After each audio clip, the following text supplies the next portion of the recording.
ko'p pul topishni istaganlar bu videoni oxirigacha ko'rsin. Bu yerda hozir men sizlarga ko'p pul topish strategiyasini ko'rsatmoqchiman, bironta kasbga yangi kirganlar uchun.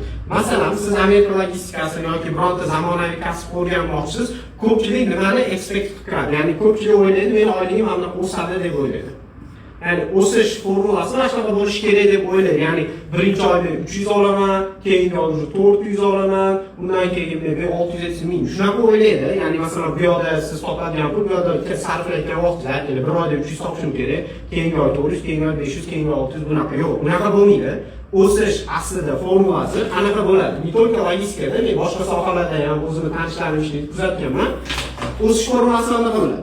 Siz ma'lum bir vaqt ishlaysizda, keyin mablag'asi ko'tarilib ketadi. Ya'ni aytmoqchi bo'lganim, siz 3, 4, 5 oylab kerak bo'lsa 300, 400, 500 dollardan oylik olishga majbur bo'lasizda va keyin mana bir nuqta keladi. O'sha nuqtada siz tepaga qarab ketasiz. Ya'ni ishni puxta o'rganganingizdan keyin, o'zingizning ishingizga ancha mustahkam bo'lib, ishingizni zo'r qilayotganingizdan keyin sizga o'sha ko'proq pul to'lashni boshlashadi.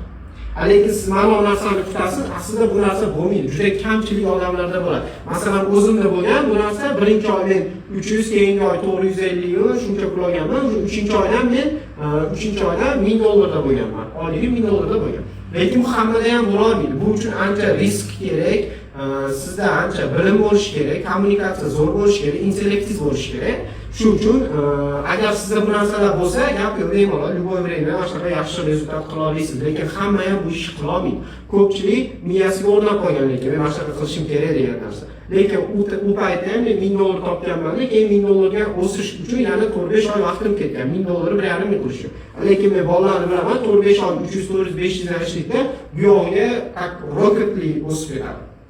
Va bu narsa to'g'ri deb o'ylayman, chunki ishini puxta o'rganib olgandan keyin o'sish osonroq bo'ladi. Agar sizdan bironta yangi sohaga kirayotgan bo'lsangiz yoki o'rganayotgan bo'lsangiz, mana shu narsani esingizdan doim bo'lishini so'rayman, chunki bu juda ham muhim.